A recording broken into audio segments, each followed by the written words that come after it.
ஏய், நீ தானே முக்கியமான வேலை இருக்க ஆபீஸ்க்குலாம் வர முடியாதுன்னு சொன்ன. அதெல்லாம் இப்பதான் மாமா கம்ப்ளீட் பண்ண. எல்லாம் முடிஞ்சிருச்சு. எல்லாம் உங்கடதானா? மாமா வாங்க போலாம். சரி சரி வா வரேம்மா. அத்தை பாட்டி 2 பேரும் போய் ஜூஸ் போட்டு குடிங்க, எனர்ஜியா இருக்கும்.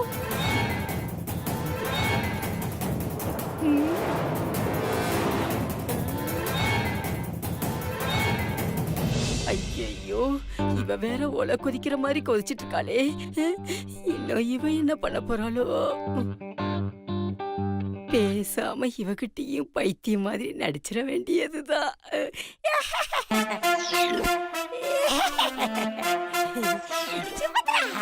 மோ நிறுத்துறியா? உன் வெளிய என்கிட்டயே காட்டுறியா? மத்தவங்க வேணா நம்புவாங்க, நான் நம்ப மாட்டேன். சிவாவுக்கு போன் பண்றதுக்கு முன்னாடி உன்கிட்ட தெளிவா கேட்டல, நீ கரெக்டா பண்ணியா இல்ல ஏதாவது சொதப்பிருக்கியான்னு. அப்பவே நீ ஒழுங்கா என்ன நடந்துச்சுன்னு சொல்லியிருந்தீனா நானும் உஷாரா இருந்திருப்பேன்ல. உன்னால இன்னைக்கு நானும் அசிங்கப்பட்டேன். நல்ல வேளை சிவா கொஞ்சம் லேட்டா வந்தா, இல்லன்னா அவ என்ன நினைச்சிருப்பா? அவன்கிட்ட எனக்கு கெட்ட பேரா இருக்கும். நான் கரெக்டா தான் அவன் நம்பரை எடுத்தேன். அது எங்கேயோ தப்பு நடந்திருக்கு. அது எங்கேனுதான் எனக்கு சரியா தெரியல. மன்னிச்சிருமா, சின்னதா ஒரு மிஸ்டேக் ஆயிடுச்சு. சின்ன மிஸ்டேக்காமா? விட்டிருந்தா அவன் நம்மள அரெஸ்ட் பண்ணி உள்ள தள்ளிருப்பான். நம்ம பழைய கதையெல்லாம் துருவி துருவி எடுத்திருப்பான். கோலம் முழுக்க நம்ம களிதான் தின்னுட்டு இருக்கணும். அம்மாடி, மறுபடியும் என்ன மன்னிச்சிருமா. இன்னொரு தடவை இந்த மாதிரி ஏதாவது கிறுக்குத்தனம் பண்ண அம்மான்னு கூட பார்க்க மாட்டேன். கழுத்தை நடிச்சு கொன்னுடுவேன். மரியாதையா உள்ள போமா.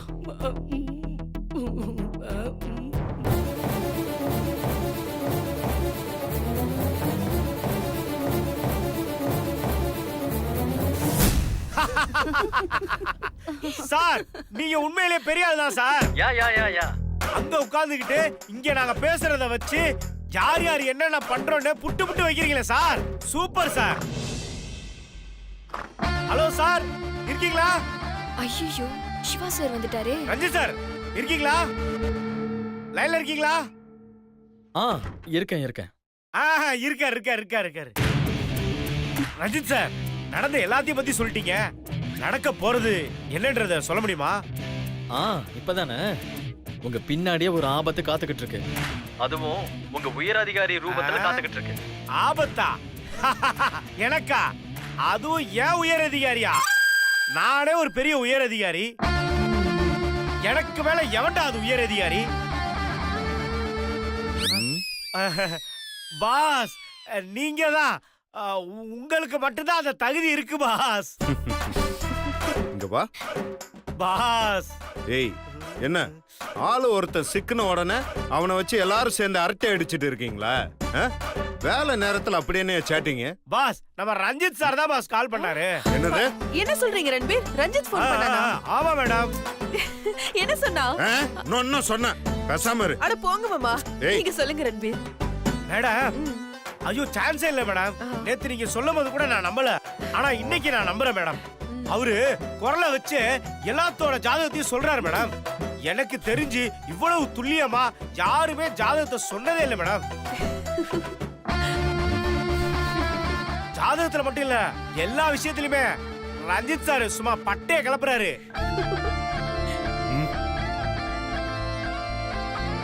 வீட்லயே ஒர்க் அவுட் ஆயிடுச்சு, ஆபீஸ்லயே ஒர்க் அவுட் ஆயிடுச்சு. அஸ்ட்ராலஜி, ஜுவாலஜி, அந்தலாஜி, சைக்காலஜி எல்லா லாஜிலையும் பின்னி பெடல் எடுக்கிறாரு மேடம். ஏய், அப்புறமா வா, உன் பயாலஜிய சொல்ற. மொத்த பார்ட்ஸையும் எக்ஸ்பிளைன் பண்ற. பொறாம உச்சமாயிடுச்சு. என்ன மேடம், ரஞ்சித் சாரை பத்தி பேசினா மட்டும் நம்ம பாஸ் ஏன் மேடம் டென்ஷன் ஆயிராரு? அவர் அப்படிதான் ரன்பீர், விடுங்க. ஏய் சத்தி, அந்த வெட்டு பையன் என்ன வெட்டி பேச்சு வேண்டியது இருக்கு? வந்து வேலையை பார்க்க போறியா இல்லையா? இது வர மாமா. வா. நான் சொன்னேன்ல, பாஸ் மேடம் மேலே டென்ஷன் ஆகுறாரு. நாம ரஞ்சித் சார்ட்ட லோன் ஏதாவது கொடுக்குறாருன்னு கேட்போம். போய் வேலையை பாரு. சும்மா வெட்டியா பேசிக்கிட்டே இருக்கிற.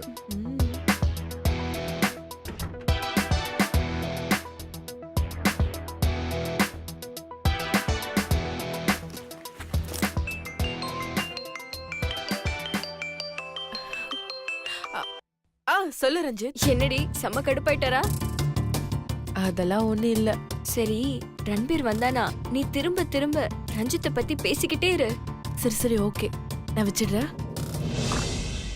Excuse me boss. Come in. Boss, எல்லாருக்கும் பேமெண்ட் செட்டில் பண்ணலாம். இதுல எல்லாத்துலயும் ஒரு ஆட்டோகிராஃப் போட்டு வைங்க பாஸ். ரன்பீர் ஆ? வேற ஏதாவது சொன்னானா? யார் மேடம்? ரஞ்சித் தான்.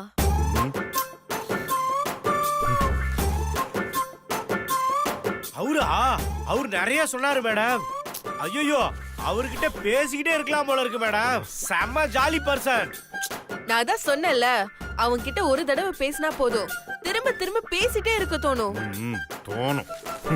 மேடம், ஒரு ஆம்பளை எனக்கே அவர்கிட்ட பேசிக்கிட்டே இருக்கணும்னு தோணுது மேடம். யோ, இந்த ரஞ்சித் புராண பாடினதெல்லாம் போதும். இந்தா, போ செக் எடுத்துட்டு போ.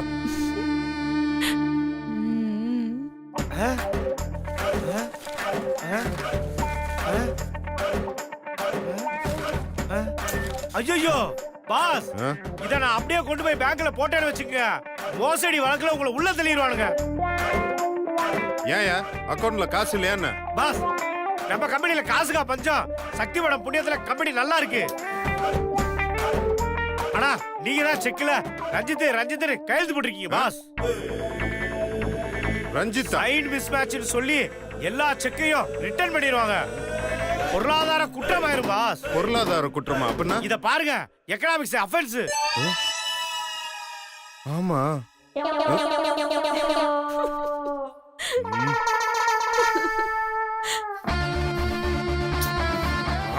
ஓ, அந்த அளவுக்கு ஆயிடுச்சா? நீங்க ரெண்டு பேரும் ரஞ்சித் புராணத்தை பாடினால வந்த பிரச்சனை இது. ச்சே. ஓ.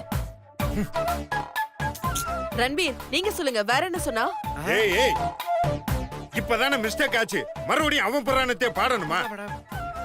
கொஞ்ச நேரம் அமைதியா இருக்கு. பாஸ் விடுங்க பாஸ்.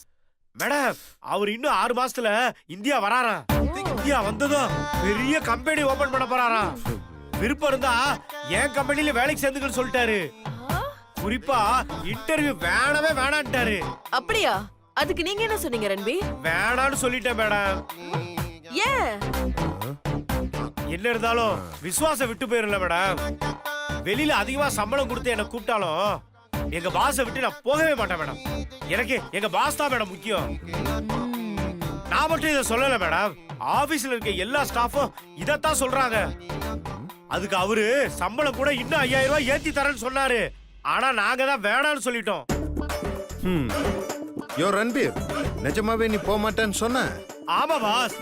என்ன இருந்தாலும் உங்கள மாதிரி வருமா பாஸ்? என்னைக்குமே நீங்க தான் பாஸ் எங்க பாஸ். டும்மோடா. உன்னையெல்லாம் ஒருத்தன் இன்டர்வியூவே இல்லாம வேலைக்கு எடுக்கிறானா உலக அதிசயத்திலேயே அதான் என் வரணும். பட் இருந்தாலும் பரவாயில்ல, நீ என் மனசை டச் பண்ணிட்ட. அதுக்காகவே இந்த மாசத்துல இருந்து உனக்கு இன்கிரிமெண்ட் தர்றேன். உனக்கு மட்டும் இல்ல, கம்பெனில இருக்கிற எல்லா ஸ்டாஃபுக்கும். சரியா? ஆமா, அவன் எவ்வளவு அதிகமா தரேன்னா? எவன் பாஸ்? அதாயா உங்க ரஞ்சித். 5000 rupees boss. ஓ, 5000 ருபீஸா? நான் இன்னும் 1000 ருபீஸ் எக்ஸ்ட்ரா போட்டு 6000 உங்களுக்குலாம் இன்கிரிமெண்ட் தரேன். ஹாப்பியா? பாஸ், என்ன பாஸ் சொல்றீங்க? நிஜமாவா சொல்றீங்க? ஐயோ பாஸ், இத நான் ஆபீஸ் முழுக்க சொல்லி ஆகணுமே boss. Boss super boss, super boss. Boss கைய கொடுங்க பாஸ். பாஸ்னா நீங்க தான் பாஸ். பாஸ் இங்க வா, அவசரப்படாத. இன்கிரிமெண்ட் உனக்கு மட்டும் இல்ல, நம்ம கம்பெனில ஒர்க் பண்ற எல்லா ஸ்டாஃபுக்கும். தெய்வமே, இத எல்லாத்தையும் சொல்லி கொண்டாடலாம். இருங்க வரேன். ஏய்,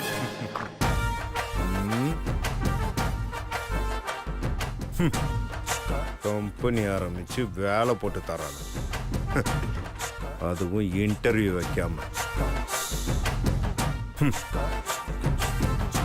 யாருக்கிட்ட?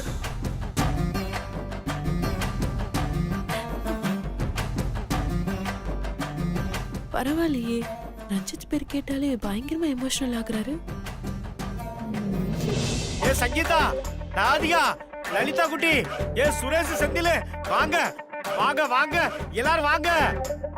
வாப்பா, உங்க எல்லாருக்கும் ஒரு குட் நியூஸ். என்ன ரன்பீர் சார் நீங்க அப்பாவாயிட்டீங்களா? ஐயோ அதுக்கு தானே ட்ரை பண்றேன், செட் ஆக மாட்டேங்குதே. உங்க ஒய்ஃப் என்னோட ஃபேஸ்புக் ஃப்ரெண்டு. அவங்களுக்கு ஒரு மெசேஜ் அனுப்புனா போதும், உங்க கதை க்ளோஸ். எப்படி வசதி? முதல்ல உன்னை ஃப்ரெண்ட் லிஸ்ட்ல இருந்து தூக்கணும். எல்லாம் ஒரு முயற்சி தானம்மா. நல்ல நேரத்துல எதுக்கு ராகு காலத்தை பத்தி பேசணும்? நாம டாபிக் வருவோமா? சரி என்னன்னு சொல்லுங்க. முடியாது, என்னன்னு கண்டுபிடிக்க பார்க்கலாம். உங்களுக்கு ப்ரொமோஷன் கிடைச்சிருச்சா? இல்ல. உனக்கு ஏதாவது ஒரு பொண்ணு உசாரா இருக்கும். ஐயோ, நீ அதுலயே இரு. கரெக்டா சொல்லுங்க பாப்போம். சுத்தம் யாருக்குமே தோணலையா? அதானே பாஸ் முன்ன பின்ன இன்கிரிமெண்ட் கொடுத்திருந்தாருன்னா தெரிஞ்சிருக்கும். நம்ம கம்பெனில தான் அதெல்லாம் கிடையாது. சரி சரி, ரொம்பலாம் யோசிக்காதீங்க. தெரியாம உங்களை யோசிக்க சொல்லிட்டேன். நானே என்னங்கிற விஷயத்த சொல்லிடுறேன். நம்ம பாஸ் அடுத்த மாசம் நம்ம எல்லாருக்கும் 6000 ரூபாய் இன்கிரிமெண்ட் கொடுக்க போறாரு. ஏய் நிறுத்துங்க. நான் என்ன ஸ்டாண்ட் அப் காமெடியா பண்ணிட்டு இருக்கேன்? கை தட்டி விசில் அடிச்சிட்டு இருக்கீங்க. ஐயோ ரன்பீர் சார், நீங்க எவ்வளவு பெரிய விஷயத்தை சொல்லிருக்கீங்க. உங்களை அப்படியே கட்டி புடிச்சு முத்தம் கொடுக்கணும் போல இருக்கு சார். ஏய், two step முன்னாடி போ. தயவு செய்து அந்த காரியத்தை நீ செஞ்சிராத. கமான் கேர்ள்ஸ், நீங்க அதை பண்ணுங்க. ஆ? கன்னத்துல தான் கொடுப்பேன், பரவாயில்லையா? பரவாயில்ல, நான் அட்ஜஸ்ட் பண்ணிக்கிறேன். ஆ? வாயால இல்ல, செருப்பால. பரவாயில்லையா? செருப்பாலையா? இங்க வா. உனக்கு கல்யாணம் ஆகி இன்னும் குழந்தையே பிறந்திருக்காத. ஆமா, எப்படி தெரியும் உனக்கு? பின்ன இப்படி இருந்தா உன் புருஷன் எப்படி உன் பக்கத்துல வருவான்? இந்தா ஸ்வீட் எடுத்துக்க. செல்லக்குட்டி நீ எடுத்துக்க. டேய் நில்றா, நீ வாமா. இருப்பா, நீ எடுத்துக்கமா. வாங்க வாங்க வாங்க, ஸ்வீட் எடுத்துக்கீங்க. வாப்பா, எடுத்துக்க. வா வா வா வாப்பா. எடு எடு எடு. என்னடி உன் பிளான் பயங்கரமா ஒர்க் அவுட் ஆயிட்டு இருக்கு. எது? போன்ல பேசும்போது புதுசா கம்பெனி ஓபன் பண்ற, எல்லாரும் ஜாயின் பண்ணிக்கோங்க, எல்லாருக்கும் சம்பளம் 5000 ரூபாய் ஏத்தி தரேன்னு சொன்னது. ஐயோ, அது நான் சொல்லவே இல்லடி. கம்பெனி ஓபன் பண்றேன், எல்லாரும் ஜாயின் பண்றீங்களான்னு தான் நான் கேட்டேன். மத்தபடி salary பத்தில நான் எதுவுமே சொல்லல சக்தி. நீ சொல்லவே இல்லையா? அப்ப இதெல்லாம் ரன்பீரா போட்ட எக்ஸ்ட்ரா பிட்டா? எடு எடுத்துக்கோ. ஐ சக்தி மேடம். சக்தி மேடம், இந்தாங்க ஸ்வீட் எடுத்துங்க. மேடம் நீங்களும் எடுத்துங்க. Thank you. ஆமா எதுக்கு? பாஸ் எல்லாருக்கும் சம்பளம் ஏத்திட்டாருல, அதுக்கு தான் மேடம். ஆஹா, பாஸ் எதனால சம்பளம் ஏத்தி தரேன்னு சொன்னாரு? நம்ம ரஞ்சித் சாரு அவரோட கம்பெனில என்ன வேலைக்கு சேர்த்துக்கிறேன்னு சொன்னார்ல, அத நான் வேணாம்னு சொல்லிட்டேன்ல, அதுக்கு தான் மேடம். ஆஹா, நீ ரஞ்சித் கம்பெனிக்கு வேலைக்கு போக மாட்டேன்னு சொன்னது கூட ஓகே. அவ எப்ப 5000 ரூபாய் சம்பளம் ஏத்தி தரதா சொன்னா? நான் போட்ட எக்ஸ்ட்ரா பிட் உங்களுக்கு தெரிஞ்சிருச்சா? விடுங்க மேடம், நமக்குள்ள என்ன மேடம், போங்க மேடம். பாரு சக்தி எப்படி பேசிட்டு போறானு. அட விடுகங்கா, நம்ம ஆபீஸ் தானே.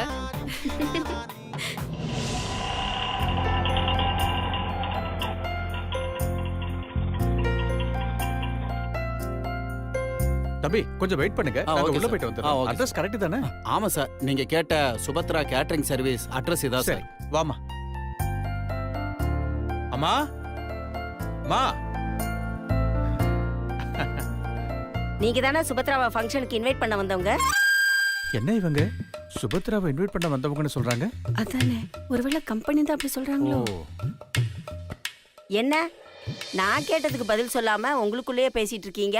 அது ஒண்ணு இல்லம்மா, நாங்க இன்வைட் பண்ண தான் வந்திருக்கோம். அப்ப உள்ள வாங்க. நான் ஒரு அறிய கட்டவா வந்தவங்கள வெளியவே வச்சு பேசிட்டு இருக்கேன். வாங்க வாங்க. வாமா. வாங்கம்மா வாங்க வாங்க, உட்காருங்க. அப்புறம் என்ன சாப்பிடுறீங்க? அதெல்லாம் ஒண்ணும் வேண்டாங்க. ஏங்க ஏன் வேண்டான்னு சொல்றீங்க? காஃபி குடிச்சு பாப்போங்க. அத குடிச்சாலே இவங்க டேஸ்ட் எப்படி இருக்குன்னு தெரிஞ்சிரும். புரியுதுங்களா? அப்படிங்கிற? ஆமா. என்ன அடிக்கடி ரெண்டு பேரும் குசு குசுன்னு பேசிட்டே இருக்கீங்க? ஸ்ட்ராங்கா 2 காஃபி கொடுங்க. நீங்க குடுக்குற காஃபியை வச்சு தான் நாங்க டிசைட் பண்ணனும். என்ன இவங்க சீஃப் கெஸ்ட கூப்பிடுறதுக்கும் காஃபியை ஸ்ட்ராங்கா போடுறதுக்கும் என்ன சம்பந்தம்? சரி போட்டு தருவோம். சுபத்ரா வேற இவங்கள நல்லா கவனிக்க சொல்லியிருக்கா. சரி, நீங்க 2 பேரும் கொஞ்ச நேரம் பேசிட்டு இருங்க, நான் உள்ள போயிட்டு வரேன். சரி. நல்ல மரியாதை கொடுக்குறாங்க. காஃபி நல்லா இருந்தா ஆர்டர் கொடுத்துருவோம். மீனாட்சி என்ன பார்த்து ஏன் அப்படி சொன்ன? ஏன்னா நீ இன்னும் குழந்தையாவே இருக்கல, அதனாலதான். சீக்கிரம் பண்ணு. ஏய், என்னங்கடி இங்க சிரிச்சு சிரிச்சு பேசிட்டு இருக்கீங்க? பாட்டி, இங்க சிரிச்சு பேசாம வேற எங்க போய் சிரிச்சு பேசுவாங்க? என்னடி நக்கலா? தொலைச்சு விடுவோம் தொலைச்சு. ஏ மீனாட்சி, ஆ? வீட்டுக்கு 2 கெஸ்ட் வந்திருக்காங்க. நல்லா ஸ்ட்ராங்கா 2 காபி போட்டு கொண்டு வா. சரி. அப்புறம் உன் மீனாட்சி கேட்டரிங் சர்வீஸ் காப்பி எல்லாம் போட்டுறாத. நல்லா ஸ்ட்ராங்கா காப்பி போட்டு கொண்டு வா. பாத்தியா தர்ணி பாட்டி எப்படி பேசிட்டு போறாங்கன்னு? யார் வந்திருக்காங்க? காஃபி எடுத்துட்டு போகும்போது பார்க்கலாம். சரி.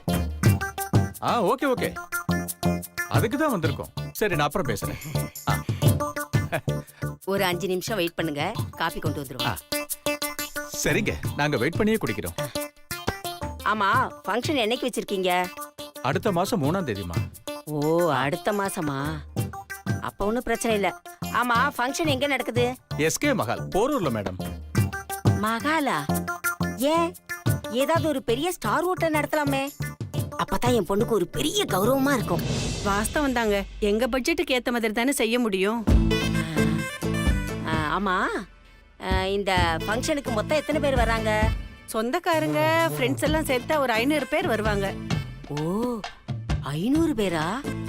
அப்ப பெரிய ஃபங்க்ஷனா தான் இருக்கும். ஆமா, இந்த கூட்டத்தெல்லாம் சமாளிக்கிறதுக்கு அது உங்க கையில தான் இருக்கு. கவலையே படாதீங்க, என் பொண்ணு அசத்திடுவா. ஆமா, இந்த ஃபங்க்ஷன்ல இந்த போட்டோஸ் வீடியோஸ் எல்லாம் எடுப்பாங்கல்ல? என்னம்மா இப்படி கேக்குறீங்க? இது எங்களோட முதல் விசேஷம். போட்டோ வீடியோ இல்லாமலா? அதெல்லாம் சிறப்பா நடக்குங்க. இந்தங்க காஃபி எடுத்துக்கோங்க. தேங்க்யூ. பாட்டி, யார் இவங்க? ஏண்டிமா, அதை தெரிஞ்சு நீ என்ன பண்ண போற?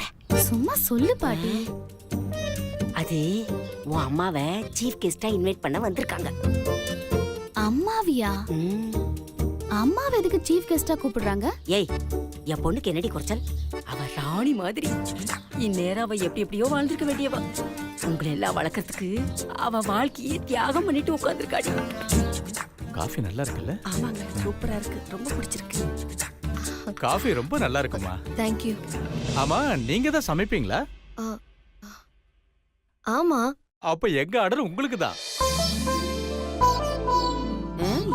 என்ன ஆர்டர்? சமையல் ஆர்டர் தான்.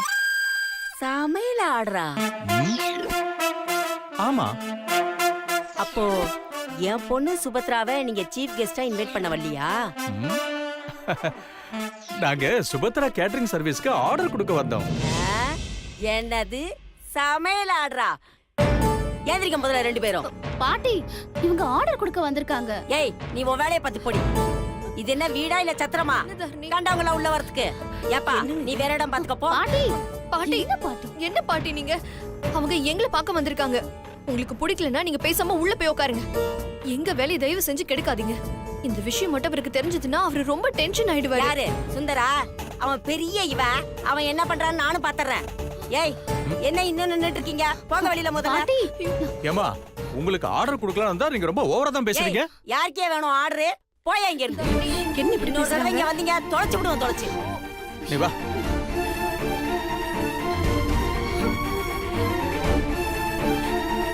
ஏய், இத பாரு, இந்த கேட்டரிங் சர்வீஸ் அது இது நீங்க வந்தாங்க அவ்வளவுதான், தொலைச்சு விடுவோம், தொலைச்சு. கேட்டரிங் சர்வீஸா? கேட்டரிங் சர்வீஸ் எல்லாம் அந்த சிவா பையில சொல்லணும்.